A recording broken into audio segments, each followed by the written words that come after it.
ठीक है, तो आपन जो है ना, आपन इसमें 1D मोशन पढ़ रहे थे।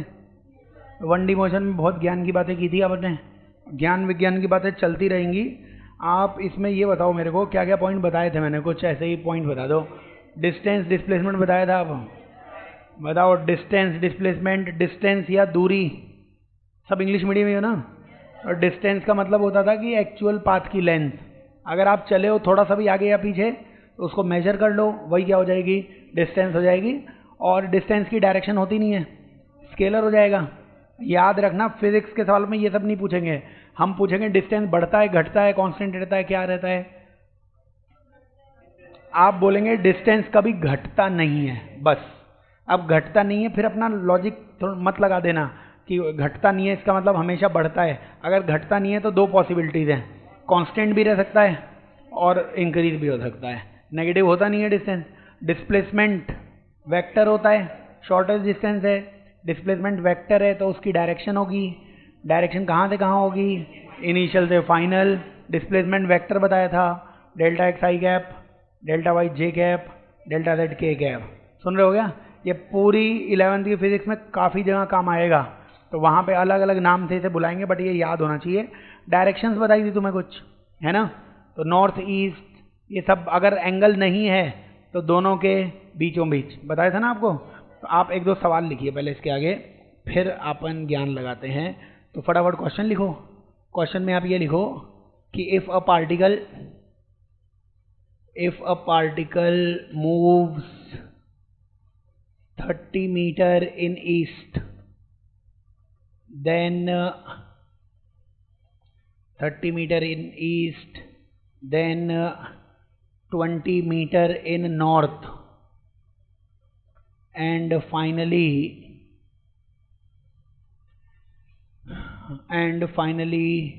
20√2 meter in southwest,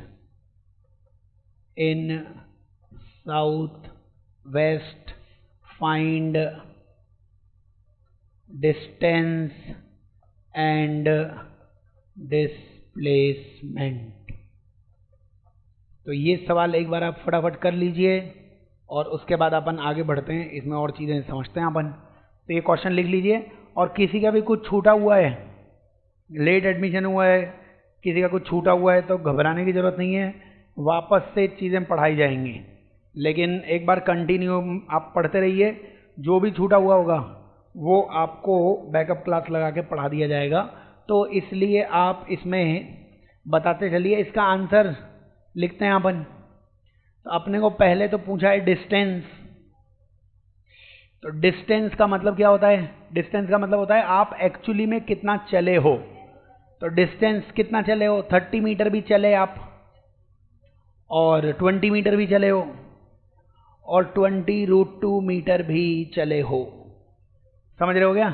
तो डिस्टेंस मतलब डायरेक्शन वायरेक्शन से कुछ लेना देना नहीं है, कितना चले हो, 30 चले, 20 चले, 20√2 चले, तो कुल मिला के कितना चले हो, 50 + 20√2। समझ रहे हो क्या, ये टोटल आ जाएगा।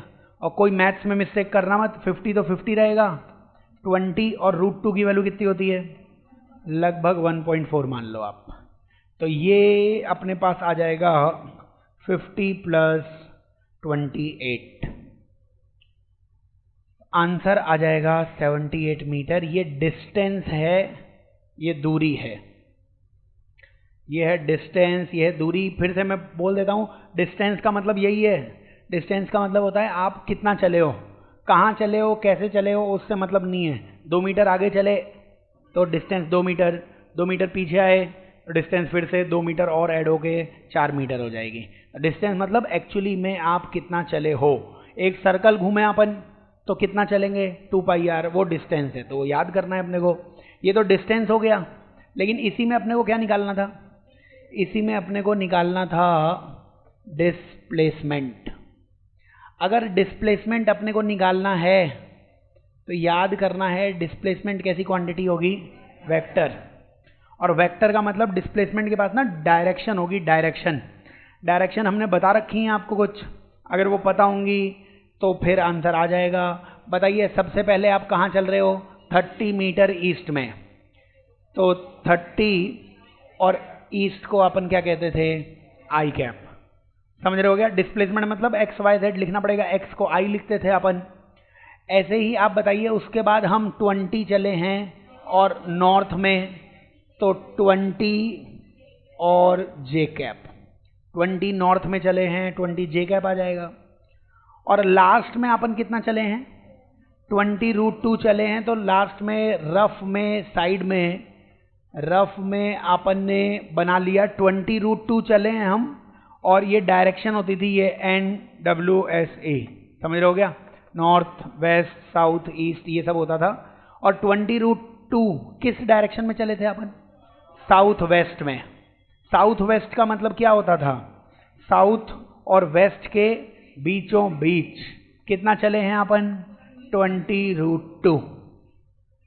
ये आपको क्वेश्चन ने दिया हुआ है। ये एंगल कितना होता है, 45 डिग्री। जब कुछ नहीं बोला हुआ है तो साउथ वेस्ट के बीचों बीच बताया हुआ है आप लोगों को। अगर 20√2, अब ये क्या है 20√2, अपन ने क्यों आई जे के सीखा है। मैं सारी डायरेक्शंस को हमेशा किस में लिखा करूंगा, आई जे के में। और अगर तुम नेतागिरी करोगे तो अपन कंपोनेंट कर लेंगे। अगर कंपोनेंट करना आपको सिखाया हुआ था, एल बनाना पड़ेगा। तो अगर इस तरीके का एक एल बना देते आप तो इसके टुकड़े हो जाएंगे दो। क्या ये वाला जो टुकड़ा दिख रहा है ये थीटा को टच कर रहा है, तो ये हो जाएगा 20√2 cos 45। आपको जान के खुशी होगी cos 45 कितना होता है, 1/√2 और √2 कैंसिल, तो ये टुकड़ा केवल 20 आ जाएगा। और डायरेक्शन के साथ लिखोगे तो ये साउथ कौन सी डायरेक्शन होती थी, -j, तो 20 -j। ऐसे ही ये वाला टुकड़ा जो है वेस्ट वाला टुकड़ा, अगर ये कॉस टुकड़ा था, ये वाला टुकड़ा कितना होगा, 20√2 sin 45। और sin 45 भी 1/√2 और √2, यानी ये टुकड़ा भी 20 है, लेकिन ये 20 की कौन सी डायरेक्शन है, 20 - i डायरेक्शन। तो मेरे को सवाल में डायरेक्शन या तो x y z में मिल जाए तो बहुत अच्छी बात है। x को i कैप लिखता है पढ़ा लिखा आदमी, y को j कैप और z को k कैप लिखता है। अगर i j k में मिल गया तब तो वही आंसर है, और अगर i j k में नहीं मिला तो कंपोनेंट कर लेंगे। कंपोनेंट मतलब वही sin cos tan लगा सकते हो आप, लेकिन कई बार बता दिया मैंने, एल शेप बना लिया करो जिसका भी कंपोनेंट करना है। जो टुकड़ा थीटा को टच कर रहा होगा वो टुकड़ा cos थीटा हो जाएगा। तो बताओ, इस 20√2 के टुकड़े कर लिए तो ग्रीन गायब हो गया, अब इसके टुकड़े केवल रेड बाकी रह गए, और एक टुकड़ा ये नीचे आ रहा है, उस टुकड़े की वैल्यू कितनी है, 20 -j में, और एक टुकड़े की वैल्यू कितनी है, 20 - i में। तो ये अपन ने सारे डिस्प्लेसमेंट को लिख दिया।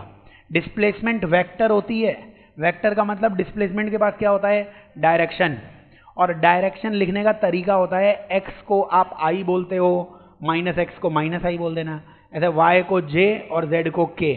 लेकिन डायरेक्शन तो 3 ही है, लेकिन नशीला आदमी कहीं पे भी जा सकता है, उसको क्या पता x, वो x और y के बीच में जाएगा, और x और y के बीच में जाएगा तो लिखोगे कैसे आप उसके कंपोनेंट कर दोगे। कंपोनेंट कैसे करेंगे, ये अगर मतलब नहीं भी आता हो तो sin cos tan लगा सकते हो, लेकिन अब बड़े हो चुके हैं, लास्ट बार बता रहा हूँ, ये मान लीजिए वेक्टर होता तो ऐसे l बना दो। तो यही ये जो ब्लैक वाला वेक्टर है इसके ये दो कंपोनेंट्स हैं। अब जो एंगल थीटा है, मान लीजिए ये वाला एंगल थीटा होता तो ये कंपोनेंट cos थीटा हो जाएगा, और ये वाला कंपोनेंट कितना हो जाएगा, sin थीटा। तो याद करना है आपको। आंसर आ चुका है, जो भी आंसर आ जाएगा। कुछ कैंसिल वैंसिल हो रहा है क्या, 20j - 20j कैंसिल हो गया, और क्या 10i कैप बाकी रह जाएगा, 30i - 20i, आंसर है 10i कैप। तो इसे वर्ड्स में क्या लिखोगे, 10 मीटर इन i कैप को क्या लिखते थे, ईस्ट लिखते थे। ये आंसर आ गया अपने पास। आई कैप का मतलब ईस्ट डायरेक्शन होती है, इसको आई बोलते हैं, ये -i, कल आपको चित्र वित्र भी बनवाया होगा, ये आई था, ये -i, वो जे, ये -j, अपवर्ड डायरेक्शन के, डाउनवर्ड डायरेक्शन माइनस के। ये इसलिए ताकि चित्र नहीं बनाने पड़े मेरे को, मैं मेंटली कर लूँगा, वो तो पहली बार सवाल कर रहे हैं इसलिए सब बताया जाएगा। तो पूरी फिजिक्स में कंपोनेंट इसीलिए सिखाए गए हैं, हर चीज़ हमें किस डायरेक्शन में लिखनी है, एक्स और वाई डायरेक्शन में लिखनी है। ऐसे कोई भी सवाल तो या तो मेरे को अच्छे सवाल दो और केवल पार्टिकल को एक्स और वाई और जेड में ही चलाओ, तब तो मैं दिमाग नहीं लगाऊंगा। और तुमने किसी ऊट पटंग डायरेक्शन में पार्टिकल को चला दिया तो मैं तुरंत उसके क्या कर लूँगा, कंपोनेंट आएंगे आई जे के में, अपने आप डिस्प्लेसमेंट का आंसर आ जाएगा। तो डिस्टेंस मतलब एक्चुअली में कितना चले, डिस्प्लेसमेंट मतलब कम से कम कितना चले, वो आप सॉल्व कर सकते हो। चलो इसी में आपको एक पॉइंट और मेरे को समझाना है, क्योंकि क्वेश्चन आते रहेंगे। तुमने केमिस्ट्री पढ़ रखी है क्या वैसे? सॉलिड स्टेट पढ़ रखा है क्या? उसमें बॉडी डायगोनल आता है एक। तो आप क्या करो, छोड़ो ये सब, कैसी कैसी बातें कर रहे हो शायद, फटाफट चित्र बनाते चलो और आंसर बताते चलो। चित्र बनाइए, आंसर बताइए। ये एक क्यूब है, क्यूब की हर साइड की लेंथ, एक साइड की लेंथ ए दे रखी है, तो हर साइड की लेंथ क्या होगी, ए ही होगी। हर साइड की लेंथ ए ही होगी। तो आपके क्वेश्चंस आएंगे और इस पॉइंट पे एक मॉस्किटो है, मच्छर, जानते हो ना, एक मच्छर आदमी को मतलब काफी परेशान कर सकता है। तो मच्छर आपको मानना है ये उड़ सकता है एक्चुअली, मतलब अरे क्योंकि हो सकता है सवाल में आंट दिया हो, आंट मतलब चूंटी हो जाएगी, चूंटी समझते हो ना तुम, चूंटी चींटी समझे। इन दोनों सवालों में अंतर ये है कि चींटी तो उड़ नहीं पाएगी। ये सवाल आए हुए हैं तुम्हारे एग्जाम में, पता नहीं क्यों दिए थे, लेकिन दिए हुए थे, समझ रहे हो क्या, जेई मेंस में दिए हुए थे, नीट में तो नहीं आए थे। तो वहां पे अगर चींटी होती और उसे दूसरे किनारे पे पहुंचना होता तो चींटी उड़ नहीं पाएगी, और बोला जाएगा कि सबसे छोटा रास्ता चुनना है। तो बताओ, कमरा ही तो है ना ये, कमरे के उस कोने से कहां तक पहुंचना है, उस कोने तक, और चूंटी को पहुंचना, बताओ चूंटी, अबे चींटी बोल लो, मैं प्यार से चूंटी बोलते हैं तो बताओ। तो चींटी छोटे छोटा कैसा, सबसे छोटा रास्ता कौन सा चुनेगी बताओ। अबे डायगोनल उड़ थोड़ी आ सकती है चींटी यार। अगर मच्छर होता तो मच्छर तो डायरेक्टली उड़ के पहुंच जाता, समझ गया क्या, लेकिन चूंटी उड़ती नहीं है, चूंटी चलेगी चलेगी। तो चींटी कैसे चलेगी, वहां से नीचे आएगी ए, और ए से फिर फ्लोर पे जो डायगोनल आएगा वो शायद √2a होगा, समझ रहे हो क्या। और अगर मच्छर है तो वो डायरेक्टली उड़ के वहां से वहां पहुंचेगा, तो वो लेंथ आने वाली है √3a। मैं चित्र बनवा देता हूं आपको, ये आप क्वेश्चन बना लो। और ये है, ये इनिशियल पॉइंट है, और ये कौन सा पॉइंट है, फाइनल पॉइंट है। और प्यारा मच्छर और प्यारा चूंटी दोनों को पहुंचना है। चूंटी क्या होती है फिर, अच्छा चूंटी ऐसे चूंटियां बढ़ते हैं वो हो, अच्छा ये बात है क्या। तो बताओ ठीक है, तो अपने को यहां तक पहुंचना है फाइनल, ठीक है ना। तो इसमें लिखा हुआ है कि find length of shortest path, length of shortest path to reach F.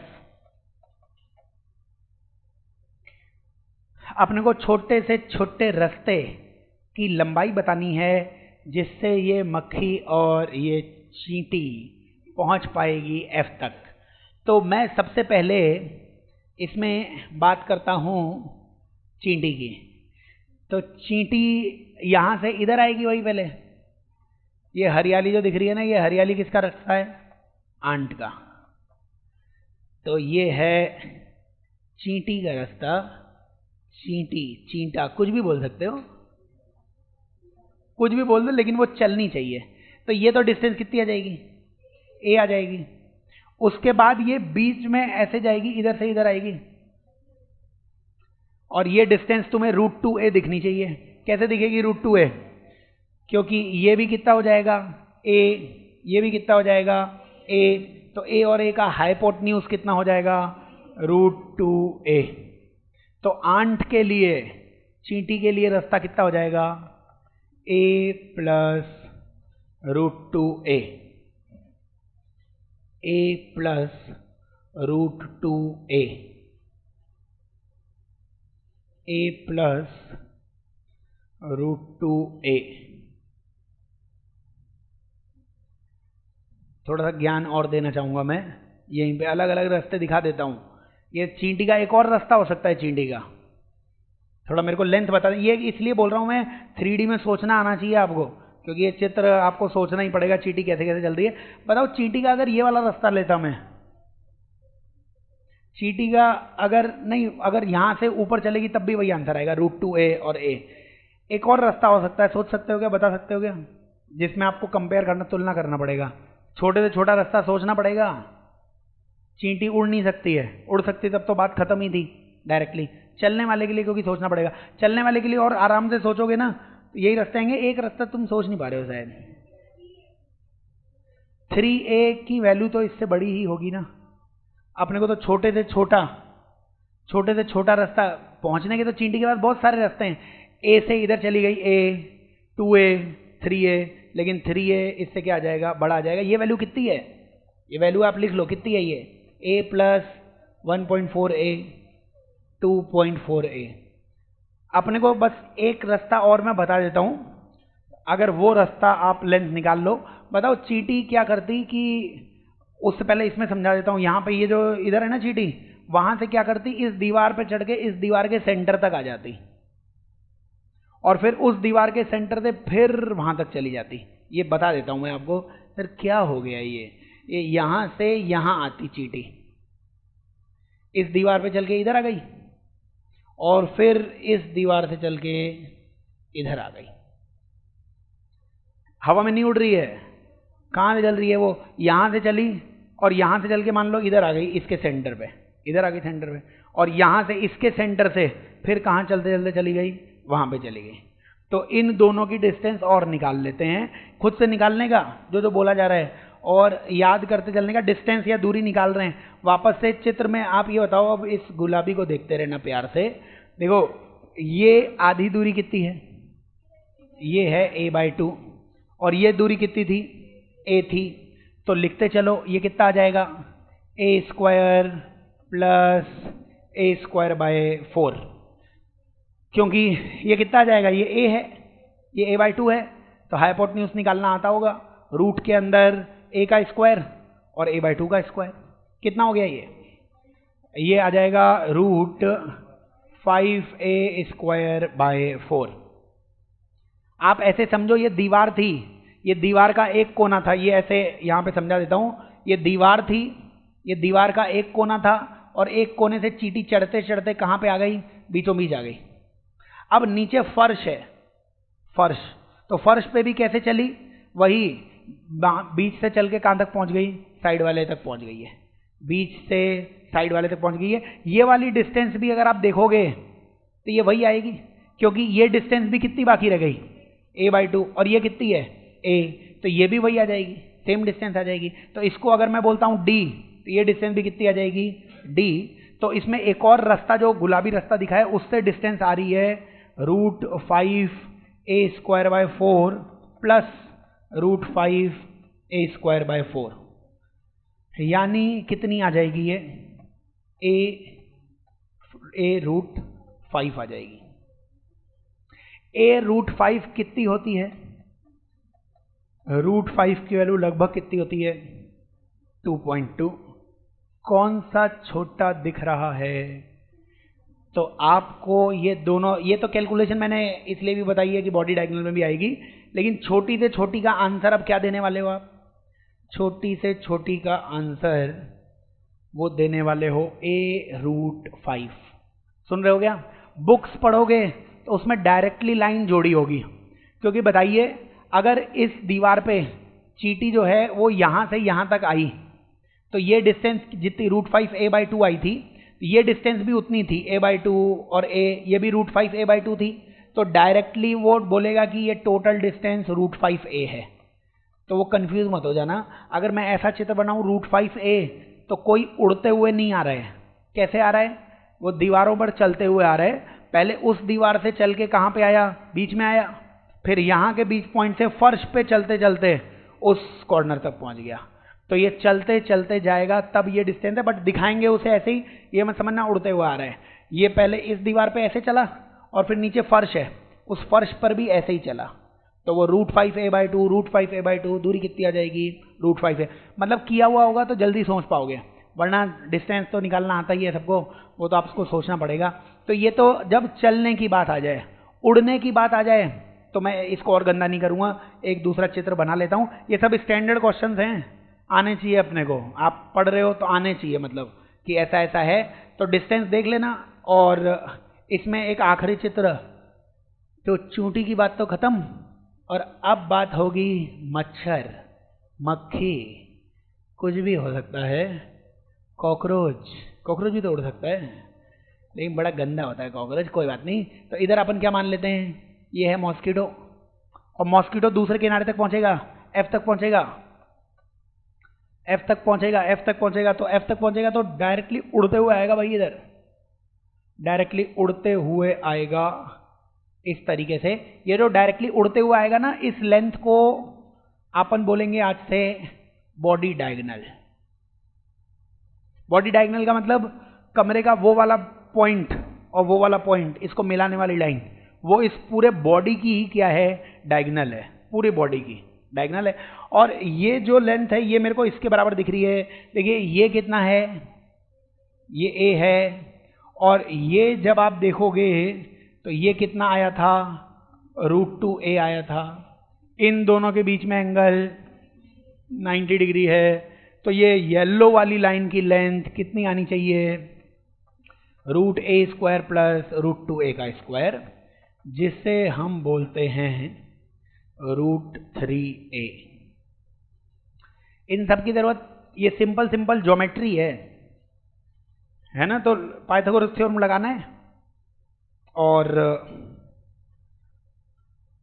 समझा मैं फिर से भी देता हूं, बाकी इसमें आप पॉइंट्स समझने पड़ेंगे अपने को। 90 डिग्री कौन सा एंगल है, समझ रहे हो क्या। ये नीचे, ये कोई भी चींटी ऐसे नीचे आ रही है तो ये हाइट कितनी थी, a थी, a, और फ्लोर पे चलेगी तो वो डिस्टेंस कितनी है, √2a। तो ये a थी, और इसके परपेंडिकुलर डिस्टेंस ये वाली कितनी थी, √2a। अब ये a है, ये √2a है, तो आपने क्या किया, इसको और इसको जोड़ दिया तो एक ट्रायंगल दिखेगा आपको 90 डिग्री वाला। ये a है, ये √2a है, तो फिर ये हाइपोटेन्यूज कितना हो जाएगा, वही √a² प्लस √2a का स्क्वायर। ये हाइपोटेन्यूज और ये परपेंडिकुलर, बेस कितना है, √2a है। थोड़ा सोचना पड़ेगा 3D में, इसीलिए आपको बताया गया है। चलिए, तो ये क्वेश्चन हो जाएगा। डिस्टेंस डिस्प्लेसमेंट के बहुत अच्छे अच्छे सवाल बनते हैं, ये कुछ पॉइंट्स हैं और उनके लिए कुछ और ज्ञान भी होना चाहिए। लेकिन इसी में एक अपन तुम्हारे दोस्त का क्वेश्चन कर लेते हैं। तो आप क्वेश्चन में लिखिए कि इफ अ ड्रंक्ड पर्सन, इसको आप प्यार से बोल सकते हो, ओहो, अंग्रेजी सिखा रहे हो क्या, सिखा सकते हो, ऐसी क्या बात है। अब ठीक है क्या, मुझे तो पता ही था। इफ अ ड्रंक्ड पर्सन, जिसका शराबी बोलेंगे तो अच्छी फील आएगी आपको। तो शराबी पियक्कड़ कुछ भी बोल सकते हो, देखो आपके ऊपर है, आपका दोस्त है। तो शराबी ऐसे चलता है 5 कदम, हाँ 5 कदम आगे चल रहा है, ठीक है तुम्हारा दोस्त नहीं है, मेरा दोस्त है, ठीक है खुश हो जाओ।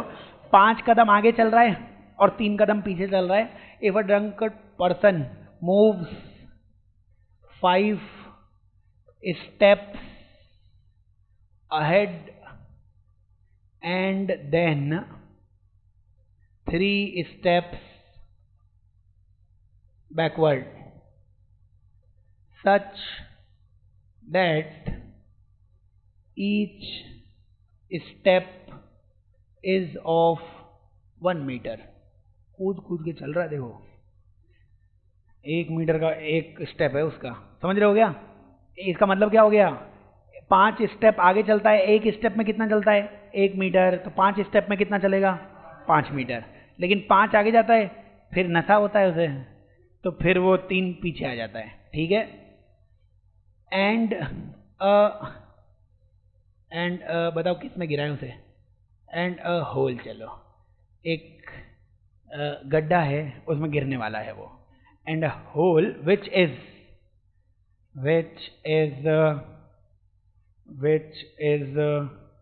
दो 12 किस में अटकोगे तुम? चलो 12 मीटर में मान लो तो शायद गलत आंसर आए तुम्हारा। Which is 12 metre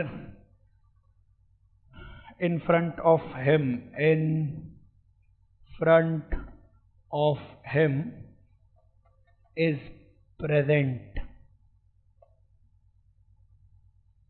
find number of steps taken by him to reach hole।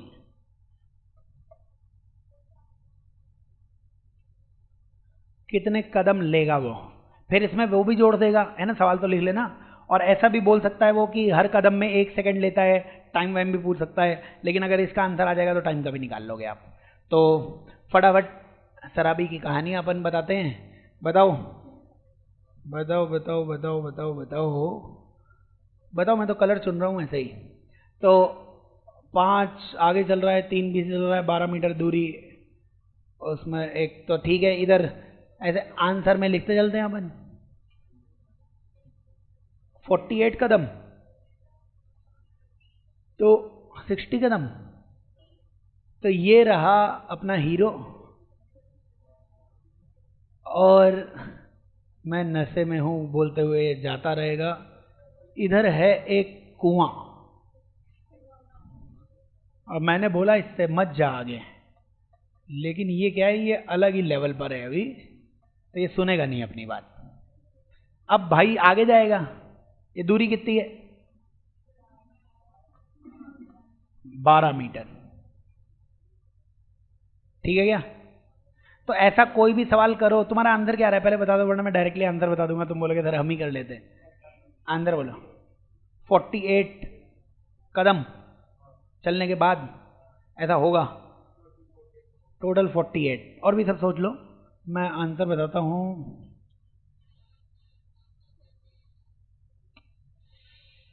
हाँ 48। आओ देखते हैं तुमने कहाँ पे मिस्टेक कर रखी है। तो ये बताओ, ये 5 कदम आगे चलेगा, ठीक है ना?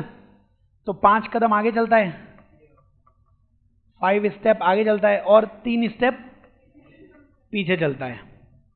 यानी जब ये 8 स्टेप लेता है तो ये 2 मीटर फ्रंट में आ जाएगा। ये समझ में आ रहा है क्या?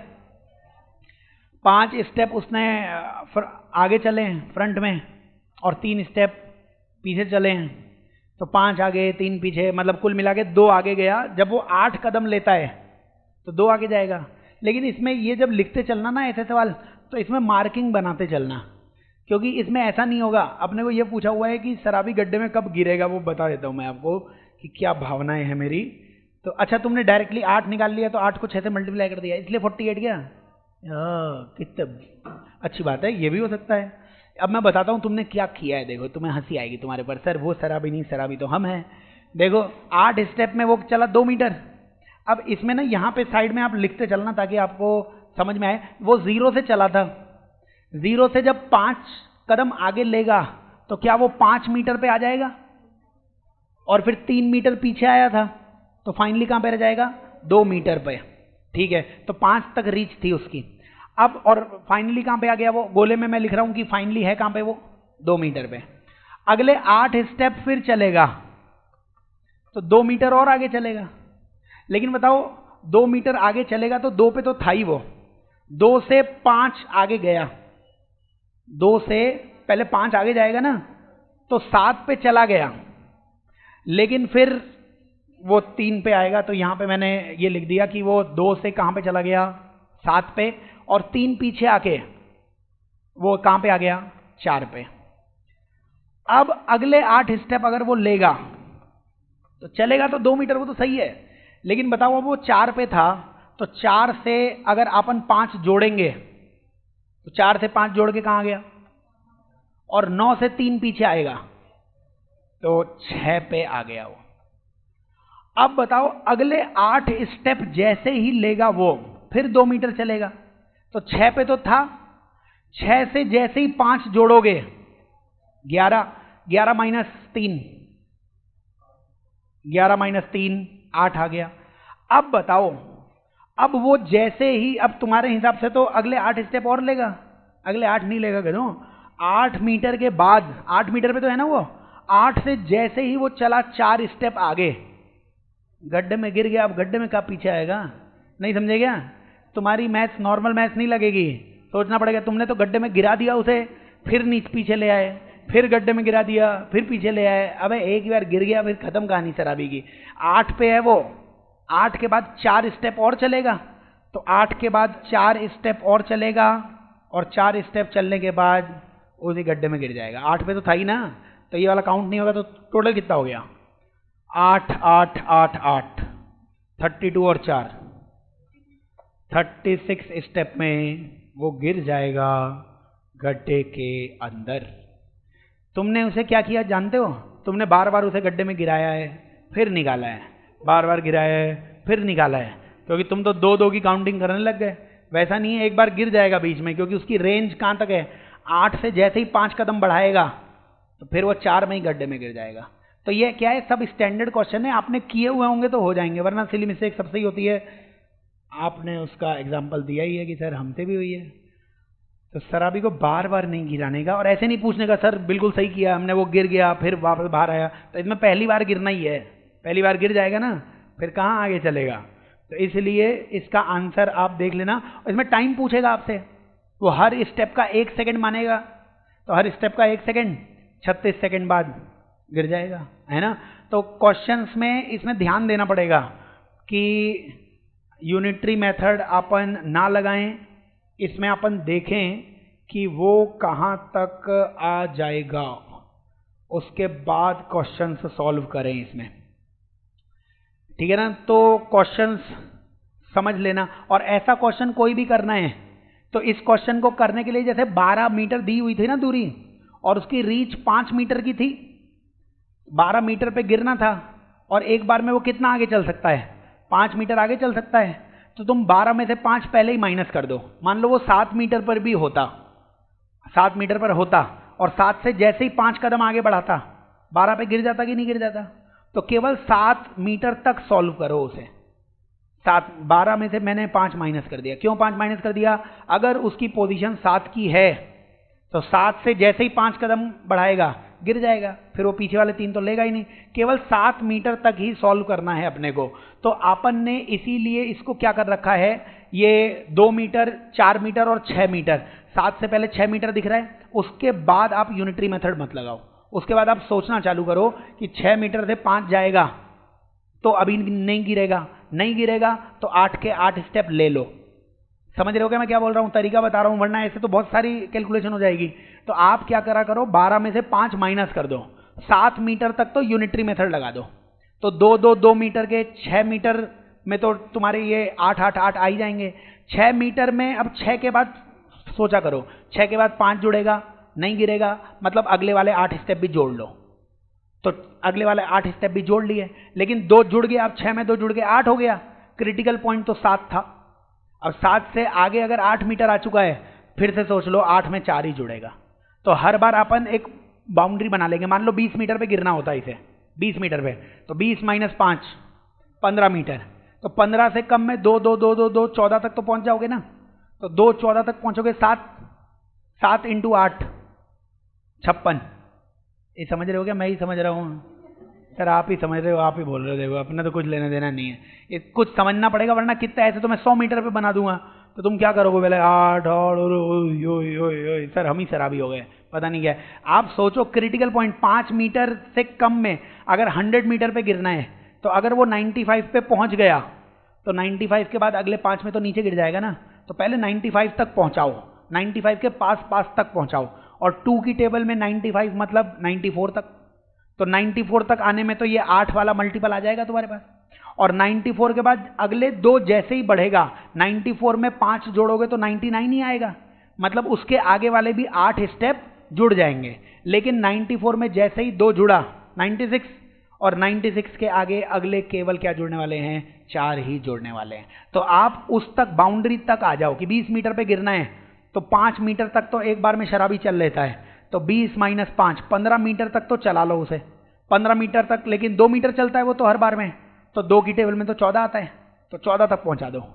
14 तक है ना, उसके बाद आप फिर सोचो कि 14 तक आने के बाद 14 में 5 जुड़ेगा तो वो 19 तक पहुंचेगा, मतलब अभी भी नहीं गिरेगा, तो एक और बार 8 जोड़ना पड़ेगा आपको, और उसके बाद वो 16 पे आ गया लेकिन, और अब 16 में अगर 5 जोड़ेगा तो 21, वो तो 20 पे गिर जाएगा। तो इस तरीके से सोचो, आ जाएगा आंसर आपका, है ना। तो हर बार एक ऐड करना पड़ेगा कुल मिला के सारे एग्जाम्पल्स में, और ऐसा कोई रटने रुटने की जरूरत है नहीं, पॉइंट जो बताया हुआ है उससे आंसर आ जाएगा। चलो, तो ये डिस्टेंस डिस्प्लेसमेंट के ना मैंने लगभग सारे सवाल आपको बता दिए हैं। एक्स वाई जेड तीनों डायरेक्शंस क्या होती हैं? परपेंडिकुलर होती है। एक लास्ट सवाल बोल रहा हूं मैं वैसे, और ये आपने किया हुआ होगा, बिल्कुल फर्जी सवाल है लेकिन किया हुआ होना चाहिए सब कॉपी में। तो आप ऐसे लिख लो कि if a person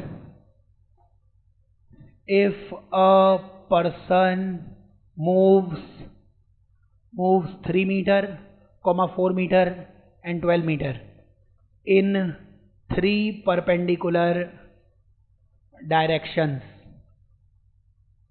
find displacement and distance। केवल तुम्हें वेक्टर समझाने के लिए ये आखिरी सवाल, फिर आगे बढ़ते हैं अपन। सवालों की कोई कमी नहीं है, जो स्टैंडर्ड क्वेश्चन है वो सब बता दिए हैं। तो एक पर्सन है, वो चल रहा है 3, 4 और 12, तीनों आपस में परपेंडिकुलर हैं। आंसर लिखते चलेंगे फटाफट। डिस्टेंस बताइए। डिस्टेंस या दूरी में तो कोई डाउट है नहीं। डिस्टेंस मतलब आप एक्चुअली में कितना चले, 3 भी चले, 4 भी चले और 12 भी चले, तो कितना हो जाएगा? तो 19 मीटर ये हो जाएगी डिस्टेंस। बस मुझे एक पॉइंट याद कराना, याद होगा आपको, क्या एक्स वाई जेड तीनों परपेंडिकुलर होते हैं? एक्स को आई मानते हैं, वाई जे और जेड के तीनों परपेंडिकुलर होते हैं। इसलिए डिस्प्लेसमेंट में भगवान के लिए याद कर लेना, डिस्प्लेसमेंट वेक्टर है। वेक्टर मतलब उसके पास होती है डायरेक्शन। तो आप मान लो 3 में जा रहा हूं आई में, 4 जा रहा हूं जे में, 12 जा रहा हूं के में। आई का मतलब पढ़ा लिखा आदमी बोलेगा 3 गया हूं मैं एक्स डायरेक्शन में, 4 गया हूं मैं वाई डायरेक्शन में, 12 गया हूं मैं जेड डायरेक्शन में, तीनों परपेंडिकुलर है, ये डिस्प्लेसमेंट हो जाएगा। इसका मैग्नीट्यूड निकालना आना चाहिए आपको, वेक्टर में पढ़ा है हमने। मैग्नीट्यूड कैसे निकालते थे? 3 का स्क्वायर, 4 का स्क्वायर, 12 का स्क्वायर। तो डिस्प्लेसमेंट का मैग्नीट्यूड वो कितना आ जाएगा अपने पास? 13 मीटर। केवल ये बताने के लिए कि परपेंडिकुलर जब भी दिखे तो यूज क्या करना है अपने को? आई जे के का यूज करना है। चलिए डिस्टेंस डिस्प्लेसमेंट की बातें और भी करेंगे अपन, लेकिन अभी यहाँ पे अपन जो है इसमें आगे बढ़ते हैं। आगे बढ़ने के लिए अपन एक हेडिंग लिखते हैं। तो ये 1D में ना आपको पॉइंट बताए थे मैंने, 1D में 5 चीजें पहले आनी चाहिए अपने को। डिस्टेंस डिस्प्लेसमेंट के बारे में काफी डिस्कशन कर चुके हैं अपन। अब आपको स्पीड और वेलोसिटी उसके में समझ में आना चाहिए क्या होता है। तो आप एक हेडिंग में लिखो, सब हेडिंग में लिखेंगे प्यारी स्पीड। और है तो ये इंग्लिश मीडियम, लेकिन आप एक हिंदी में शब्द लिख लेंगे भाई, रफ्तार। रफ्तार लिख लोगे तो मुझे समझाना नहीं पड़ेगा कुछ। रफ्तार का मतलब समझते हो ना? तुम्हारे पिताजी बोलेंगे यार मेरा लाल तो बहुत तेज है, मतलब झूठ ही बोल रहे हैं लेकिन उनके लाल हो इसलिए बोल दिया, मेरा लाल तो बड़ा तेज है। तो मेरा लाल बड़ा तेज है मतलब लाल की रफ्तार क्या है? बहुत तेज है। बस कॉपी ऊपर से ही देखता है तो अंदर का भी समझ में आ जाता है उसके। सब ऐसे यूँ बुक को यूँ करता है टंग तो सब आ गया था, इतना तेज है सर, पढ़ लिया मैं सब। तो तेज मतलब आपकी रफ्तार। तो यहाँ पे भी रफ्तार का मतलब वही है, आप कितना तेज हो या आप कितना धीमे हो। अगर आप तेज हो तो आपकी रफ्तार ज़्यादा है, बोल देना आपकी स्पीड भी क्या हो जाएगी? ज़्यादा। और आप धीमे हो, स्लो हो, तो आपकी स्पीड भी क्या हो जाएगी? कम। बताओ ऐसा कुछ होता है क्या कि सर जब मैं स्वाभिमान की तरफ आता हूँ तब तो मैं ढीला हो जाता हूँ, देखो इसलिए मेरी स्पीड कम हो जाती है, और जैसे ही मैं जाता हूँ बगल वाली दुकान पे तो मेरी स्पीड अपने आप तेज हो जाती है। ऐसा होता होगा वैसे, लेकिन नॉर्मली रफ्तार का डायरेक्शन से कुछ लेना देना नहीं है, समझ रहे हो क्या? इसीलिए इसको स्केलर बोलेंगे, है ना। आप तेज हो तो तेज हो, तेज होने का मतलब अपन बैठे हुए हैं स्कूटर पे और स्कूटर भाग रहा है 60 मीटर प्रति सेकंड से, और फिर कुछ देर बाद भागने लग गया 40 मीटर प्रति सेकंड से, तो पहले रफ्तार क्या थी, ज़्यादा थी, तो पहले स्पीड भी क्या मान लेना, ज़्यादा, और बाद में 60 के कंपैरिजन में तुलना में 40 क्या हो जाएगा, कम हो जाएगा, तो रफ्तार भी क्या हो जाएगी, कम हो जाएगी। उसका डायरेक्शन से कुछ लेना देना नहीं है ना। तो याद करना है, स्पीड स्केलर है, ये बताता है आप तेज हो या धीमे हो। तेज धीमे को अपन और अच्छे से डिफाइन कर देंगे। इसकी ना अभी लिखना मत, स्पीड की यूनिट होती है मीटर पर सेकेंड। तो इसको ऐसे बोल सकते हो क्या, अगर आप तेज हो, मान लो 2 लोग होते, एक सेकंड में 2 मीटर चल रहा होता, एक सेकंड में चल रहा होता 2 मीटर, और एक सेकंड में चल रहा होता 5 मीटर, तो इसकी स्पीड ज़्यादा हो जाएगी ना, इसकी स्पीड ज़्यादा हो जाएगी। बताओ, इसको मैं 5 मीटर पर सेकंड भी बोल सकता हूँ क्या? एक सेकंड में कितना चले, 5 मीटर, तो इसको क्या बोल दिया, 5 मीटर पर सेकंड। इसको क्या बोल सकते हैं, 2 मीटर पर सेकंड। तो इसमें डायरेक्टली देखते ही पता लग जाएगा कि 2 के कंपैरिजन में 5 क्या है, ज़्यादा है। तो इसका मतलब यूनिट टाइम में, एक सेकंड मतलब यूनिट टाइम में जो डिस्टेंस चली जाती है उसी को क्या कहते हैं, स्पीड। और जो ज़्यादा डिस्टेंस चलेगा यूनिट टाइम में, 1 सेकंड में आप 10 मीटर चल लिए और मैं गरीब 5 मीटर ही चला, तो मैं बोल दूंगा तुम हर बार की तरह तेज निकले। तो आप क्या करो, लिख लो इसके आगे, ऐसे लिखो कि distance travelled by particle in unit time, distance travelled by particle, distance travelled by particle in unit time, distance travelled by particle in unit time is speed, is speed. सुन रहे हो क्या? एक सेकंड में जो भी डिस्टेंस चली उसी को क्या बोलना है, अपने को स्पीड बोलना है। उसके बाद ऐसे लिख लेने का फटाफट, स्पीड जो है इसकी यूनिट, इसकी इकाई यूनिट कितनी आएगी अभी बताइए, मीटर पर सेकंड। और उसका मतलब भी है, मीटर पर सेकंड से तुम्हें पता लगेगा कि एक सेकंड में तुम ज़्यादा चल रहे हो कि कम चल रहे हो। ज़्यादा चल रहे होगे, स्पीड अपने आप क्या हो जाएगी, ज़्यादा हो जाएगी, इसीलिए बताया है वो। इसकी डायमेंशन, इसकी डायमेंशन लिखनी तो मीटर को हम लिखते हैं एल, मीटर मतलब लेंथ, सेकंड को लिखते हैं हम टी, और इसको लिख दीजिए स्क्वायर ब्रैकेट्स में, इसी को हम बोलते हैं डायमेंशन या विमा। और ये कितना आ जाएगा, एल टी माइनस 1। अब ये यूनिट और डायमेंशन अलग से पढ़ाते हैं, वैसे तो अपन पढ़ाया भी हुआ है आपको, लेकिन ये चैप्टर में अपने आप आ जाएगा, बार बार बताएंगे तो लोगों को आ जाता है, ये तो याद कर लेना। उसके बाद फिजिकल क्वांटिटीज जो होती है ना, वो बहुत कैटेगरी में अपन डिवाइड कर सकते हैं। तो डिपेंडिंग ऑन टाइम, टाइम के बेसिस पर अपन ने 2 फिजिकल क्वांटिटीज बना रखी है। फिजिकल क्वांटिटी मतलब जिसको हम मेजर कर सकते हैं, जिसको मेजर करेंगे उसी का एक्सपेरिमेंट करेंगे, उसी से फिजिक्स बनेगी। तो फिजिकल क्वांटिटी, आप जिसको मेजर करते हैं उसको हमने 2 कैटेगरीज में डिवाइड कर रखा है, डिपेंडिंग ऑन टाइम, टाइम के बेसिस पर। अगर ज़्यादा टाइम लग रहा है तो आप शब्द का इस्तेमाल करेंगे average, average average average average average. और अगर इसी इंस्टेंस की बात कर रहे हो, इंस्टेंटेनियस, इंस्टेंटेनियस मतलब तात्क्षणिक, मतलब इंस्टेंट, इंस्टेंट का मतलब यही क्षण, एक पर्टिकुलर टाइम। तो इंस्टेंट का मतलब इसी समय पे, मुझे कुछ समझ में नहीं आ रहा सर, आपने ऐसे बोला, मतलब इंस्टेंट रूप से गधे हो चुके हो आप, समझ रहे हो? टीचर बेकार नहीं पढ़ा रहा, तुम ऐसे समझो। इंस्टेंट मतलब इस समय, सर मुझे अभी अभी भूख लगी है, इंस्टेंटली भुक्कड़ हो चुके हो। सर आज मेरे को पूरे दिन भूख लगी हुई है, एवरेज, ऑन एन एवरेज मैं भूखा रहा सर आज, समझ रहे हो क्या? मैंने पूरे दिन में 5 रसगुल्ले खाए, ऑन एन एवरेज 5 रसगुल्ले, इसी 12 बजते ही 5 दबा लिए मुंह में सर। Instant instant instant. अगर मैं बोलता हूं 5 सेकंड पर फोर्स कितना लगा, मतलब मैंने 5 सेकंड मतलब एक समय ना बहुत छोटे देर के लिए रहता है, वही इंस्टेंस है। और वो मैं यहाँ पे ग्राफ में बताऊंगा, बहुत छोटा सा समय। तो जब भी टाइम इंटरवल बहुत छोटा हो जाए तब उसको अपन इंस्टेंट बोलते हैं। 12 बजे मैं पढ़ने बैठा तो 12 बजे उस इंस्टेंस की बात, 12 बजे से 1 बजे तक एवरेज, तो जब भी टाइम बढ़ा। अब फिजिक्स में ऐसे बोलेंगे हम, बताइए 2 बजे से 4 बजे तक की स्पीड, सर एवरेज स्पीड पूछ रहे हो आप क्योंकि 2 से 4 की बात कर रहे हो। 2 बजे की स्पीड, इंस्टेंटेनियस स्पीड। आपने बाइक चलाई है, बगल में तो बैठे ही होगे पापा के, ठीक है? तो उस पर स्पीडोमीटर होता है, स्पीडोमीटर, एक तो कांटा आता है, आजकल तो डिजिटल आने लग गया है ना, मतलब नंबर आते हैं, कुछ भी आए, बताओ वो स्पीडोमीटर कौन सी स्पीड शो करता है? इंस्टेंट। अगर अभी स्कूटर रुका हुआ है तो इस इंस्टेंट पे स्पीड 0, और अगर स्कूटर हवा से बात कर रहा है, आत्मा परमात्मा का मिलन होने वाला है, 100 मीटर प्रति सेकंड से चल रहा है, तो उस इंस्टेंस पर स्पीड कितनी है? 100। वो बोल रहा है कि भैया धीरे कर ले, आत्मा परमात्मा का मिलन हो जाएगा। नहीं, अपन और तेज करेंगे, 120। उस इंस्टेंस की स्पीड कितनी है?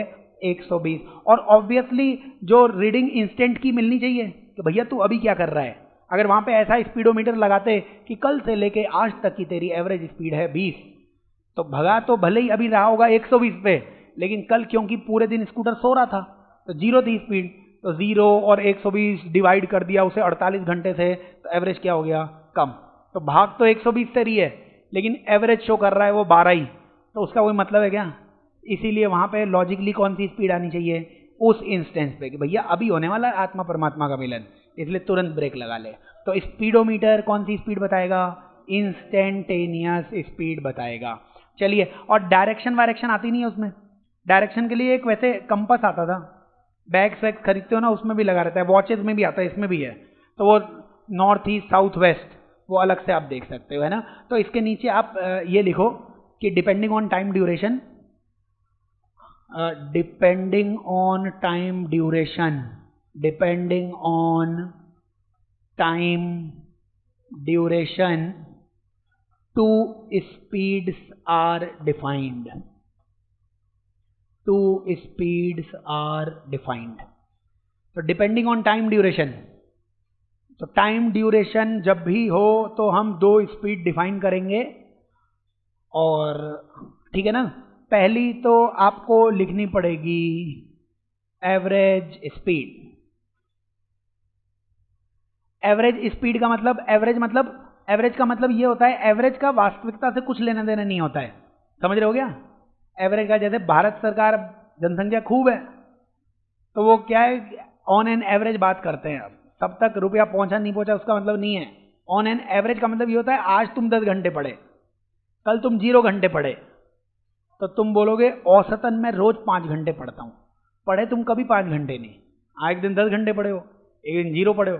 तो एवरेज मतलब लगभग मान लेते हैं कि अगर तुम रोज 5-5 घंटे पढ़ते तो 2 दिन में कितना पढ़ते? 10 पढ़ते, ठीक है। तो एवरेज का वास्तविकता से कुछ लेना देना नहीं है, वास्तविकता कुछ और हो सकती है ना। तो ये एवरेज का मतलब टाइम ड्यूरेशन या सैंपल साइज क्या होनी चाहिए? बहुत ज़्यादा होनी चाहिए। तो लिख लेना defined for long time duration. तो जो ज़्यादा टाइम ड्यूरेशन के लिए डिफाइन करोगे उसी को क्या बोलेंगे? एवरेज। और याद रखना, जब भी मैं सिंबल लगाऊं डेल्टा, तो यही है लार्ज चेंज। और लार्ज चेंज जो है ना, लार्ज चेंज, इसी से अपन एवरेज डिफाइन करेंगे, क्योंकि बड़ा टाइम होगा चेंज भी क्या आएगा? बड़ा आने वाला है। तो सिंबल है डेल्टा, मतलब एवरेज की बात कर रहे हो आप। तो स्पीड, एवरेज स्पीड का फॉर्मूला आ जाएगा total distance upon total time. Total distance upon total time, सुन रहे हो क्या?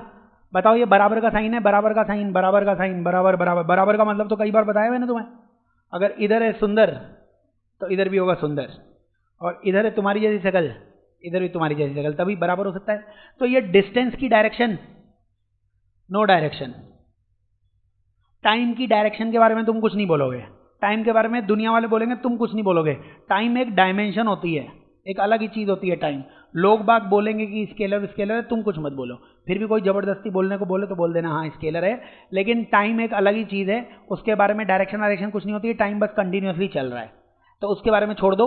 ये इसके पास कोई डायरेक्शन है नहीं, क्योंकि ये इक्वल टू का साइन है, इसलिए एवरेज स्पीड की भी कोई डायरेक्शन नहीं होगी। पता होगा आपको, इसकी यूनिट बताई रखी है आपको, मीटर पर सेकेंड, और फॉर्मूला आपको याद करना है total distance upon total time. Distance कैसे निकालोगे? कितना चले हो आप वो निकाल लो, टाइम से डिवाइड कर दो, आंसर आ जाएगा। ये एवरेज स्पीड है। सेकेंड सभी बुद्धिमान लिखेंगे इंस्टेंटेनियस स्पीड। इंस्टेंटेनियस स्पीड, इसमें शब्द आ रहा है इंस्टेंट। मैगी का ऐड देखा है क्या? मैगी, उसे बोलते हैं इंस्टेंट नूडल। इंस्टेंट नूडल मतलब तुरंत बन जाएगी। इंस्टेंट मतलब time duration. Average noodle, average noodle मतलब आज चढ़ाएंगे कढ़ाई पे, कल निकालेंगे भैया, समझ रहे हो क्या? इंस्टेंट नूडल 2 मिनट में बन जाएगी। इंस्टेंट मतलब उसी पॉइंट की बात कर रहे हैं अपन। तो आप फटाफट इसमें लिख सकते हो speed at particular, speed at particular instant. ठीक है ना? किसी पर्टिकुलर टाइम पे 12 बजे कितनी स्पीड है, 12 बजे कितना फोर्स लगा, इंस्टेंटेनियस फोर्स। 12 बजे कितना एक्सेलरेशन है, इंस्टेंटेनियस एक्सेलरेशन। 12 बजे से 2 बजे तक कितना एक्सेलरेशन है, एवरेज एक्सेलरेशन। 12 बजे से 2 बजे तक कितना फोर्स लगा, एवरेज फोर्स। तो वो हम एवरेज और इंस्टेंटेनियस बोलेंगे नहीं, लॉन्ग टाइम ड्यूरेशन दिखे एवरेज की कैलकुलेशन करो, पॉइंट की बात करें हम इंस्टेंटेनियस की कैलकुलेशन करो। और ये याद रखेंगे अपन, ये जो इंस्टेंटेनियस स्पीड है इसको v बोल दिया हमने, फॉर्मूला वही है डिस्टेंस अपॉन टाइम। लेकिन बताओ बहुत छोटे टाइम में यहाँ पे एक सिंबल आएगा d, d का मतलब होता है स्मॉल चेंज। डेल्टा का मतलब क्या होता है, बड़ा चेंज। d का मतलब क्या होता है, स्मॉल चेंज, स्मॉल वैल्यूज, उसको d बोलते हैं हम। तो हमने यहाँ पे लिख लिया dx अपॉन dt। इस dx को आप बोल सकते हैं small distance in small time, small distance in small time. और यहाँ पे बिल्कुल समझ में आ जाना चाहिए ये d क्यों लगाया है, क्योंकि हम पूछ रहे हैं 12 बजे आपकी स्पीड कितनी है। तो 12 बजे, 12 कितनी देर के लिए बजे रहते हैं, पहले ये बताओ। 60 मिनट। 12 कितनी देर के लिए बजे रहते हैं, 60 सेकेंड। मतलब 60 सेकेंड का मतलब तो 1 मिनट होता है। मतलब 12 बजे के ठीक बाद 12:01 आता है तुम्हारे हिसाब से। अगर तुमने बोला कि बार, मैं पूछ रहा हूँ आपसे, एक तीसरी क्लास का तुम्हारा छोटा भाई आया, भैया तुम तो बड़े होशियार लगते हो, बताओ कितनी देर तक तुम्हारे 12 बजे रहेंगे। तो तुम पहले तो देखो कि क्या पूछ रहे, अरे क्या पूछ रहे, क्या। फिर उसने बोला चलो छोड़ो 12 नहीं, ये बताओ 4 कितनी देर तक बजे रहते हैं। 12 में तो तुम कंफ्यूज हो जाओगे, तुम्हारी शक्ल के 12 बज गए। बताओ 4 कितनी देर तक बजे रहते हैं, कोई पूछ ले। 4 कितनी देर तक बजे रहते हैं, इसका मतलब मैं ये पूछ रहा हूँ 4 बजे के बाद अगला टाइम कौन सा आता है, तो फिर चेंज हो जाएगा वो। तो ये तो 4 AM PM जो भी बज गया। बताओ अगला टाइम क्या आएगा, 4:01। इससे पहले कुछ नहीं आता क्या, मैथ्स आती है क्या, मैथ्स आती है, मैथ्स 4 पॉइंट ऐसे लगाते चलना।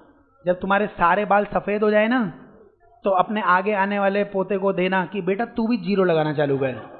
उससे बोलना जब तेरे बाल भी सफ़ेद हो जाएं तो उसको अगले को कलम दे देना। ऐसे तुम्हारी आखिरी पीढ़ी, मतलब आज से 2000 वर्षों बाद बोलना जब तेरे बाल सारे सफ़ेद हो जाएं तो 1 लगा देना। ये जो होता है ना, ये 4 के ठीक बजे ये नहीं बजेगा, 4 के बाद क्या आएगा, ये आएगा। इन दोनों का जो डिफरेंस है ना, उसको हम क्या बोलते हैं, dt। ये तुम डिफाइन नहीं कर सकते। अगर 60 सेकंड होता तो 60 लिख देते ना, यहाँ पे 1 सेकंड होता तो 1 लिख देते हैं यहाँ पे। अबे ये dt डिफाइन ही नहीं कर सकते आप, इतना छोटा। आप जितना छोटा बोलोगे मैं बोलूँगा अबे 5 जीरो और घुसेड़ मेरी तरफ से। तुम बोलोगे यहाँ पे सर 1000 जीरो आएंगे, मैं बोलूँगा 1 जीरो मेरी तरफ से और लगा। दूसरा बोलेगा अबे 2 जीरो मेरी तरफ से भी लगा। तो 0 0 की संख्या ही नहीं है। तो इन दोनों के बीच में जो टाइम है उसको बोलते हैं इंस्टेंट। इंस्टेंट पलक झपकते ही बदल गया, पलक झपकने में तो कुछ टाइम लगा, अबे 2-4 इंस्टेंट निकल गए। तो इंस्टेंट्स में जो टाइम है 12 कितनी देर तक बजे, अबे बहुत छोटा टाइम है, बहुत छोटा टाइम, वो डिफाइन ही नहीं कर सकते, इसलिए लोगों ने उसे dt लिख दिया, dt। और इतने छोटे टाइम में कितना चलेंगे, और सर बहुत ही छोटा चलेंगे, ये तो मतलब कुछ है ही नहीं। इसका मतलब सर 4 ही बज रहे हैं, देखो वही तो बात है, क्योंकि इंस्टेंट की बात कर रहे हैं, मतलब घड़ी 4 पे ही रहनी चाहिए। और 4 पर कब रहेगी? बस पलक झपकते ही रहेगी, क्योंकि पलक झपकते ही सेकंड वाला कांटा तो चल रहा है, और सेकंड भी नहीं, 0.00000। तो आप समझिए आपके पास कोई तरीका नहीं था ये लिखने का, इंस्टेंट लिखने का आपके पास कोई तरीका नहीं था। इसलिए हमने सारे बुद्धिमानों को इकट्ठा किया और बोला देखो तू कुछ भी जीरो लगाएगा, 5 जीरो अगला गांव वाला लगा देगा, 5 जीरो अगला गांव वाला लगा देगा। इसलिए तू क्या कर, आज से स्मॉल टाइम को क्या मान, dt मान। dt का मान समझे क्या? 12 बजे और अगला आएगा 12.0000 बोलते चलना है, बताओ कुछ नहीं बोलना है। तो वो उन दोनों के बीच का जो डिफरेंस है ना, वो है dt। और उस छोटे से टाइम में चलोगे कितना? बहुत छोटा चलोगे, टाइम ही नहीं दे रहे हो तो कितना चलोगे? बहुत छोटा चलोगे। तो वही dx/dt, उसी को क्या बोलते हैं हम? v बोलते हैं। इसका नाम क्या हो जाएगा आज से? Instantaneous speed. पूरी फिजिक्स में जब भी इंस्टेंटेनियस आए तो इंस्टेंटेनियस के फॉर्मूले में हमेशा क्या लग जाएगा? d, क्योंकि टाइम उसका हमेशा बहुत स्मॉल होगा जो तुम सामने वाले को नहीं बता पाओगे, इसलिए हमने क्या लिख रखा है? dt। तो प्लीज याद रखेंगे 2 स्पीड्स होती हैं, वो आपको समझ में आनी चाहिए। 2 स्टेटमेंट लिखो फटाफट। एग्जाम्पल में लिखो, मैं ये पूछता speed of object from 2 second to 6 second.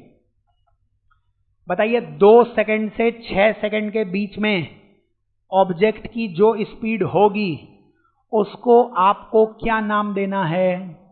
Average speed. क्योंकि 4 सेकेंड तो बहुत बड़ा होता है, 4 सेकेंड का समय तो 2 से 6 मतलब 4 सेकेंड अच्छा खासा टाइम इंटरवल है। 1 सेकेंड भी टाइम इंटरवल है, 30 सेकेंड भी टाइम इंटरवल है। अगर टाइम इंटरवल तुम बता ही नहीं पाओ तब dt बोलना। समझ रहे हो क्या? कोई बोले 1 बज के मतलब यहाँ पे होता 1 सेकेंड, यहाँ पे होता 1.5 सेकेंड, तो 1 सेकेंड 1.5 सेकेंड तब भी वो एवरेज ही होएगा। तो स्मॉल टाइम तो बहुत छोटा होता है जो तुम बोल ही नहीं पाओ। अगर मैं बोल देता speed of object at 2 second, अब 2 सेकेंड, घड़ी में 2 सेकेंड कब तक बजे रहेंगे? बहुत छोटा टाइम रहेगा। 2 सेकेंड के ठीक आगे क्या आएगा? 2.00000001। तो अब उन दोनों के बीच का टाइम ड्यूरेशन पता नहीं है अपने को, इसलिए इसको क्या बोलने वाले हैं भैया? Instantaneous speed.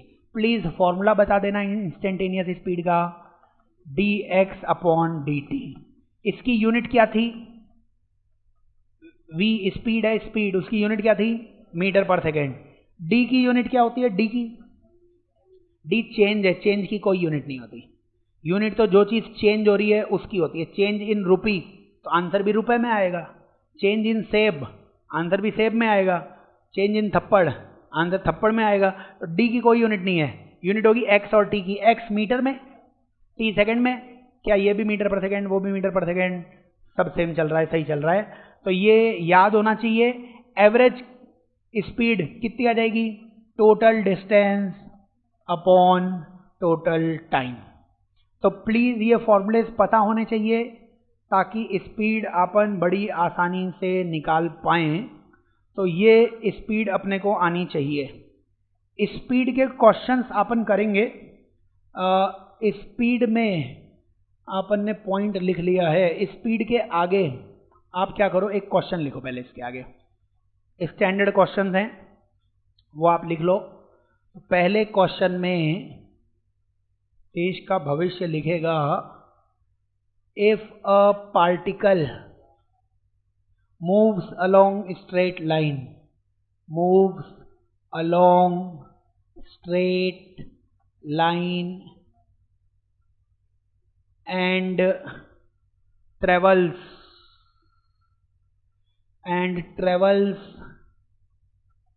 distance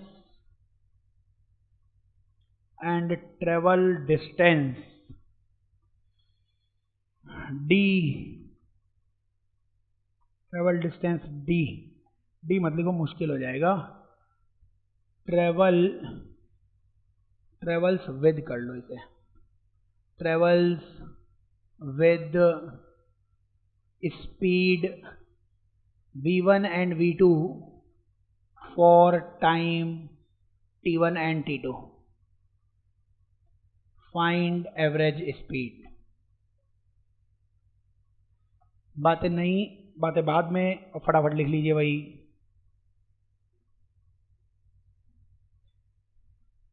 ये सब स्टैंडर्ड क्वेश्चन है। आज जितने भी एग्जाम देखोगे ना आप, हर एग्जाम में ये सारे क्वेश्चंस आए हुए हैं, हर एग्जाम में।